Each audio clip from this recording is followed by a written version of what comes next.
Hey, it's your girl Mabel here, and I'm here again talking about our gist on about reigniting the spark in your relationship. And we'll be talking about the context of marriage, within the context of marriage. So reigniting that spark in your marriage. And today we'll be talking about date nights. So let's go back and talk about dating. Most times, as it's usual, and I feel it's general to everyone, we all had a period of dating before we got married.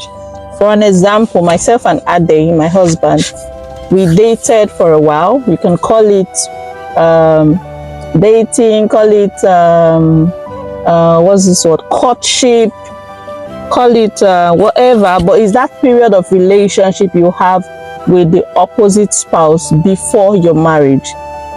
Most times the end goal is to be married. You actually know from the start that this is tending towards marriage. Other times it's just a period where you want to learn more about the other person and know how it works out, and if it spans towards a happy ever after relationship, which is marriage. But there's always this period of dating between you and your spouse before you get married.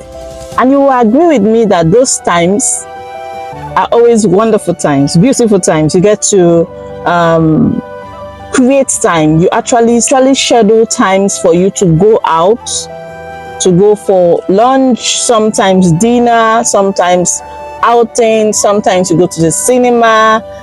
Sometimes you visit each other, visit family, visit friends, go for a program together.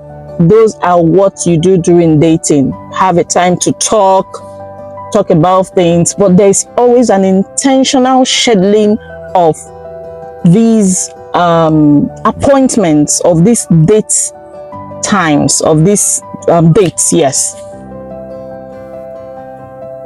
And then when we get married, sometimes we tend to forget that we are still dating. We forget about scheduling times to go out. There are no more intentional date times, and that's where date nights come about. You need to even date more in marriage because you are with this person forever. When you were dating, you weren't living together. You weren't stuck together.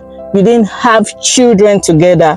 So there was more time to go out, or for you people not to be in the same space. But during marriage, you guys are stuck in the same space. You're in the same family. You're in the same relationship forever after. And there's tendency for you guys to get bored, get carried away with life, get carried away with family, carried away with children, with work, with the marriage, with the business of keeping the marriage going. So there comes the intentionality to create date nights. And what is date nights?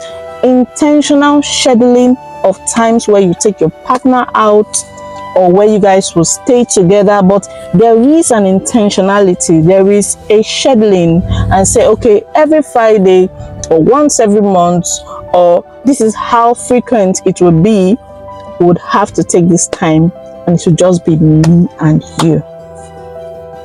I wouldn't want to make this video long, so we'll continue from here. But one way of reigniting that spark in your marriage is reviving the idea of date nights, reviving it, bringing it back to life again. And date nights don't have to be expensive. It could just be an evening where you still want to stay indoors with your husband or with your wife, or you want to go to somewhere, you want to go to a garden, to a park, or to a nearby restaurant. I've seen a couple of date night ideas where you just decide that, okay, once every week, or once every 2 weeks, or once every month, we'll do a movie together, or we'll just we'll make a meal together. That is an intentional, a deliberate creation of time between you and your partner. So I am challenging you to make an intentional step, or take an intentional decision to reignite that spark in your marriage. Listen, Marriage is a long time. It's forever after. It's too long a time for you to want to relax and not make it work. Marriage is meant to be enjoyed and not to be endured. So take an intentional and bold step today and revive the context of date nights in your relationship, in your marriage. Cheers to a happy marriage. It's your girl Maybe again. I'll talk to you in any other episode. Bye for now.